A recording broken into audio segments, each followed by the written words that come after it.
పెత్తనం చేయరానోడు ఊత ఉన్న మనిషిని బొత్తల గుద్దినట్టు బీఆర్ఎస్ సోషల్ మీడియా మీద కోపాన్ని కేసీఆర్ దాకా పట్టుకుపోయింది మంత్రి సీతక్క. అంగన్వాడీ టీచర్లకు ఇచ్చిన సెల్ ఫోన్ల వ్యవహారం కోట్ల అవినీతి జరిగిందా జరగలేదా అనేది పక్కకు పెడితే పెద్ద మనిషి కేసీఆర్ సార్ను ఈ వ్యవహారంలో ఇరికిచ్చే పని చేస్తున్నారట. ఫామ్ హౌస్లో తన పనేదో తను చేసుకుంటుండే కేసీఆర్ సార్కు సెల్ ఫోన్ అవినీతికి ఏమైనా సంబంధం ఉన్నదా? అస్సలే లేదు. కానీ ఉరుమురిమి మంగళం మీద పడ్డట్టు కేసీఆర్ సార్కు నోటీసులు ఇచ్చిండ్రు.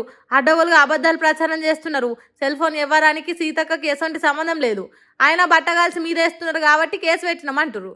సరే, అది తప్పే కావచ్చు, కానీ కేసీఆర్ సార్కి ఏం సంబంధం? కేసీఆర్ సార్ క్షమాపణ కోరాలని అడుగుడేంది చిత్రం కాకపోతే? ఇవన్నీ కాదు, అవినీతి జరిగిందో జరగలేదో తెలియాలంటే ఈ కేసును సిబిఐకి అప్పచెప్పుండ్రి.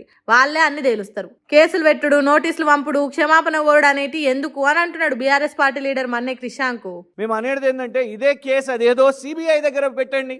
తప్పుంటే సిబిఐ ఇంట్లో మీరు ఆరోపణ తప్పు ఉంది అని అన్నప్పుడు మేము అప్పుడు సిబిఐ చెప్పేస్తే అప్పుడు క్షమాపణ చెప్తాం కదా, అది తేలుస్తుంది మొత్తం. లేదు నిజంగానే ఇలా తప్పుంటే మన రాష్ట్రానికి ఆ 30 కోట్లు బచాయిస్తుంది కదా.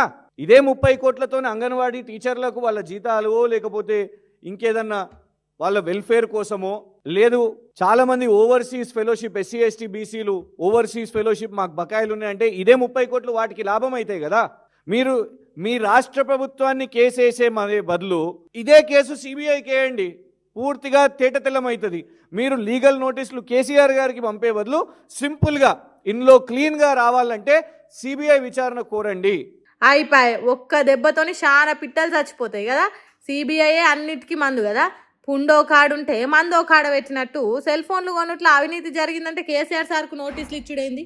అంటే రాష్ట్రంలో ఏ అవినీతి జరిగిందనే వార్త బయటికి వచ్చినా దానికి కేసీఆర్ సార్ బాధ్యుడా? ఏంది మేడం మంత్రి సీతక్క, మీరు చేస్తున్న పనుల మీద మీకు సోయి ఉన్నదా అని అడుగుతున్నారు. కేసీఆర్ సార్కు నోటీసులు పంపిన ముచ్చట తెలిసిన తెలంగాణ జనాలు.